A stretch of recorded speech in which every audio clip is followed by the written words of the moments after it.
Bismillahirrahmanirrahim. Assalamualaikum warahmatullahi wabarakatuh. Alhamdulillahillazi 'allama baina qulubina.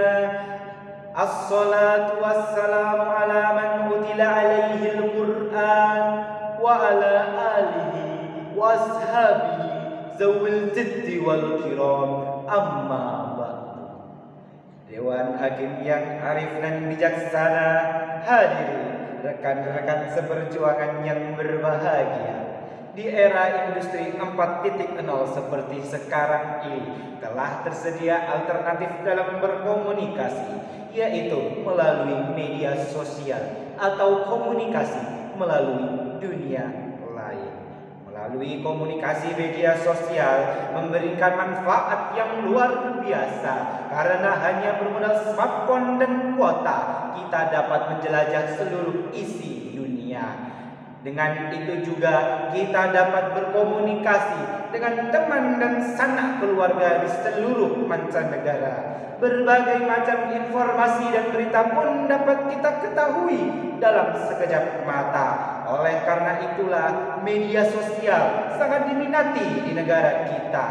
Kementerian Komunikasi dan Informatika mengungkapkan bahwa penggunaan internet di Indonesia mencapai angka 263 juta jiwa, di mana didominasi oleh anak muda. Tetapi penggunaan internet tanpa pengendalian yang kuat dapat mengakibatkan kecanduan dan ketergantungan, seperti kecanduan chatting, kecanduan update status, berselancar dari medsos yang satu ke medsos yang lainnya, bahkan sampai kecanduan game online, video porno, judi online, bahkan hobi menebarkan berita hoax. Semua itu berujung pada penurunan nilai-nilai karakter bangsa yang diakibatkan oleh kekerasan, kebencian, sentimen antar agama, suku dan golongan, pemerkosaan, bahkan pembunuhan. Padahal untuk membangun bangsa yang kuat diperlukan rakyat dengan karakter yang beradab serta karakter yang sehat. Lalu mampukah kita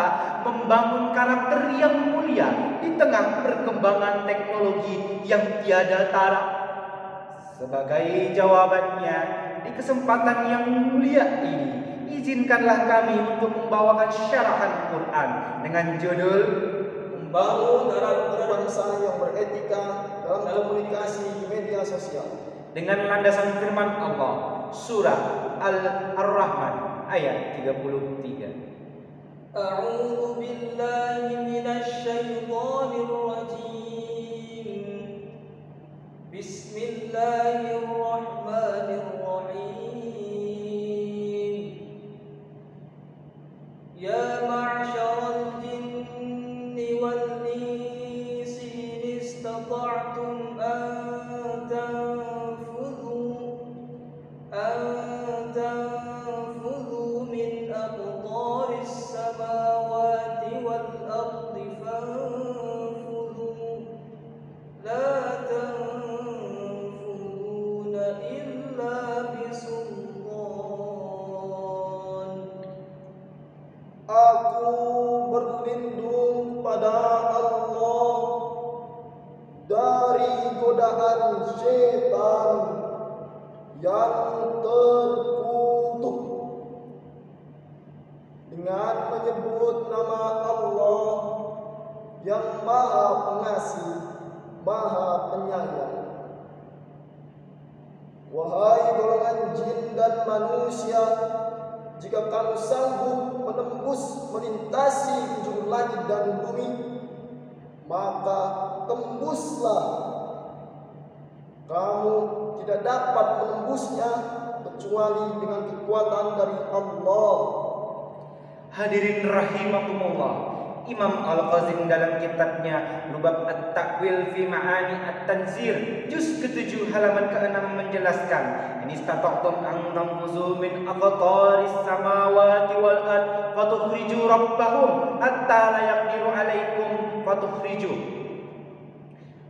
Jika kamu sanggup keluar dari sisi langit dan sisi bumi.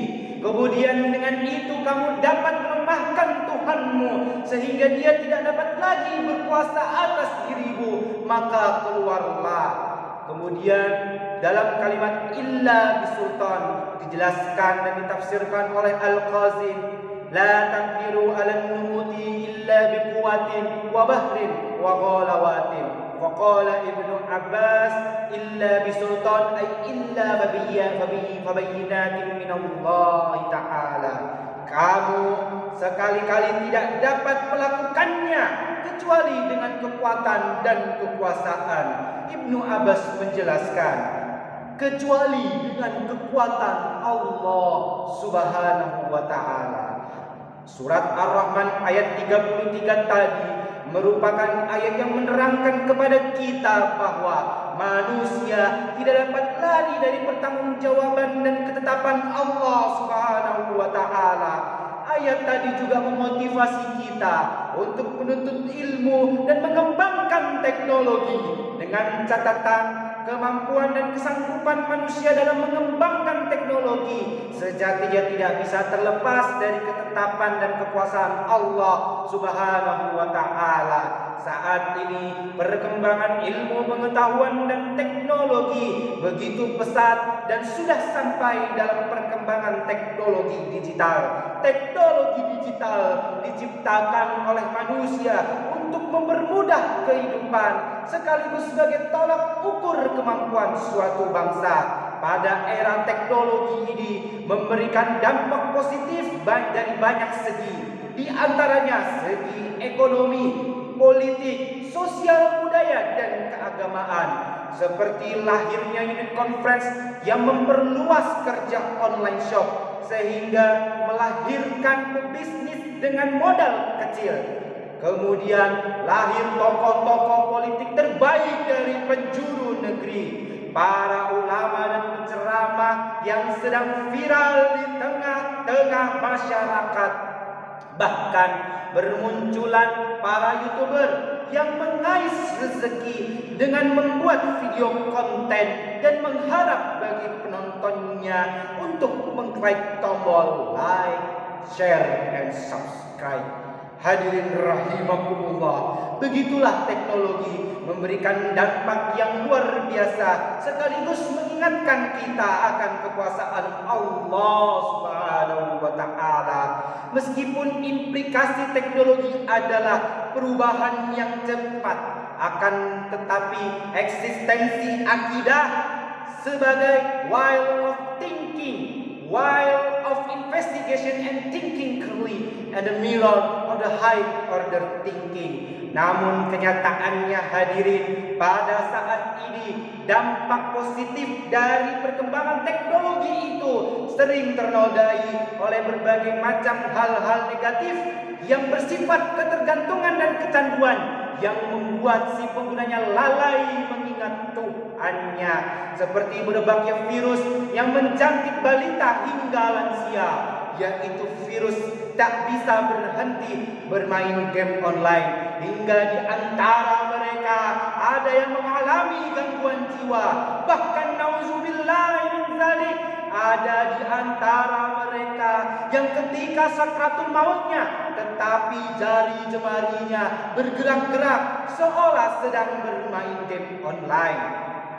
Ancaman lain yang tidak kalah berbahayanya ialah marak dan beredarnya video porno di berbagai media sosial yang membuat candu bagi para penontonnya. Ini akibatnya sangat fatal hadirin. Saat ini remaja kita kecanduan akan seks bebas dan maraknya kekerasan seksual. Bulan Maret 2020 silam kita disuguhkan berita yang menyedihkan dan memalukan, di mana ada seorang anak SD yang diperkosa oleh 4 orang kakak tingkatnya saat mata pelajaran sedang berlangsung.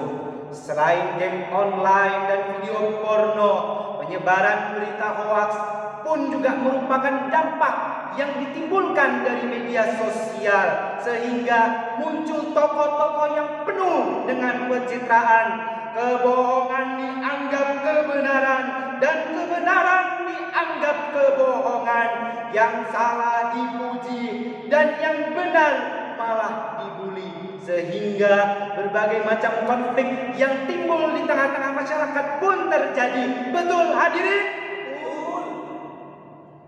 Hadirin rahimakumullah. Lantas bagaimana agar perkembangan teknologi ini tidak menjadi bumerang bagi negara ini? Jawabannya adalah dengan menanamkan nilai-nilai luhur dan karakter yang berbudi sebagai suatu bangsa yang menjunjung tinggi nilai sopan santun dan akhlak karimah. Yuk bangun sikap dan sifat yang berbudi luhur dan berbudi pekerti dalam bermedia sosial, menghindari game yang tidak berbobot, menghindari tontonan yang tidak menjadi tuntunan, dan menghindari berbagai macam berita yang belum tentu kebenarannya, apalagi berita ujaran kebencian. Hal ini sesuai dengan firman Allah Subhanahu wa taala dalam Quran surah Al-Hujurat ayat ke-6. Ya ayyuhalladzina amanu in ja'akum fasiqun binaba'in fatabayyanu